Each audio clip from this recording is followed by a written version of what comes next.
కొందరిళ్లలో స్త్రీలకి బాగా వెరైటీలు ఎక్కువగా వండటము, వండిన అన్ని ఆహార పదార్థాలు బాగా రుచికరంగా చేయటం అలవాటుగా ఉంటుంది.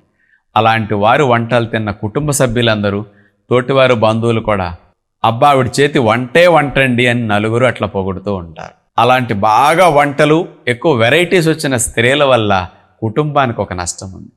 అంత రుచికరంగా వంటలు వస్తున్నాయంటే ఉప్పు, నూనె, కారం, పులుపులు, మసాలాలు బాగా ఆవిడ వేస్తున్నారు, సరిపడా వేస్తున్నారు, ఎక్కువ వెరైటీలు పెడుతున్నారు. తద్వారా ఆవిడ వల్ల నష్టం కుటుంబానికి ఎంత ఉంటుందంటే పిల్లలు, భర్త, కుటుంబ సభ్యులందరూ కూడా ఎక్కువ రోగాలకి, ఆవిడతో పాటు వీళ్ళందరూ కూడా రోగాలు పాలవుతారు, ఎక్కువ హాస్పిటల్కి తిరిగే అవకాశం వస్తుంది.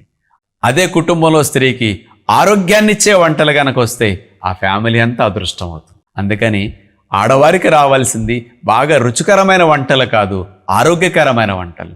ఆరోగ్యకరమైన వంటలను మనం మంతెన అఫీషియల్ ఛానల్లో, మంతెనాస్ కిచెన్ ఛానల్లో అనేక వేల ఎపిసోడ్లు చూపించాం. కాస్త మీ ఫ్యామిలీని ఆరోగ్యంగా మార్చుకోవాలి, మిమ్మల్ని ఆరోగ్యకరంగా మార్చుకోవాలి అంటే వంటలకు మించిన ఔషధం మరొకటి లేదు. అందుకని ఆరోగ్యకరమైన వంటలు ప్రయత్నించండి, కుటుంబాన్ని రక్షించండి అని స్త్రీలందరికీ నా విజ్ఞప్తి.